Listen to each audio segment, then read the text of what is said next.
क्या कहना चाहेंगे? ये बिल्कुल कांग्रेस गलत तरीके से प्रस्तुत कर रही है और जिन चैनल पर ये इस प्रकार का गलत बयान जो आ रहा है, तोड़ मरोड़ करके जो कहा जा रहा है, वो बिल्कुल गलत तरीके से पेश किया जा रहा है।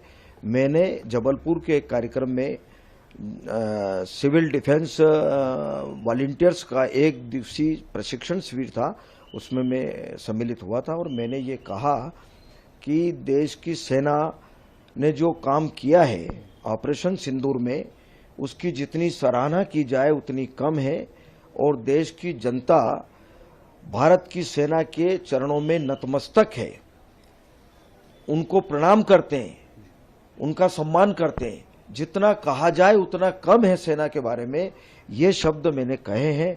उसको तोड़ मरोड़ करके गलत तरीके से प्रस्तुत कर रहे हैं। मुझे लगता है कि जो लोग इस प्रकार का गलत तरीके से प्रस्तुत करते हैं और जो षड्यंत्र कर रहे हैं, उनके खिलाफ निश्चित रूप से मुझे लगता है कि कार्रवाई होना चाहिए। आप शिकायत करेंगे? बिल्कुल करूंगा शिकायत। लेकिन ये नतमस्तक जो आपने कहा, तो ये सेना के सामने देश को नतमस्तक बताया है? देश की जनता भारत की सेना के चरणों में नतमस्तक है, क्योंकि वो हमारी रक्षा करती है, देश की रक्षा करती है और सीमा पर भारत के लिए, देश के लिए लड़ाई लड़ती है। ये आशय था, ये मेरा आशय था और उसी आशय का मैंने कहा है। कांग्रेस आपका इस्तीफा मांग रही है, वो बिल्कुल मुझे लगता है कि विचलित होकर के कोई बात कर रहे हैं, विचलित होकर के बात कर रहे हैं, विचलित होकर के बात कर रहे हैं नेता।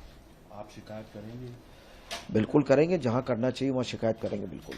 विजय शाह जी का भी जो बयान आया था, उसको लेकर भी काफी हंगामा हुआ, उनके खिलाफ एफआईआर हुई, क्या कहना चाहेंगे? वो तो न्यायालय ने जो आदेश किया, न्यायालय के आदेश का पालन किया है। उनका इस्तीफा मांग रही है। कांग्रेस तो मुझे लगता है कि विचलित होकर के बात कर रही है। कांग्रेस की स्थिति कैसी है देश में, वो स्वयं अपने गिरेबान में झांक करके देखें।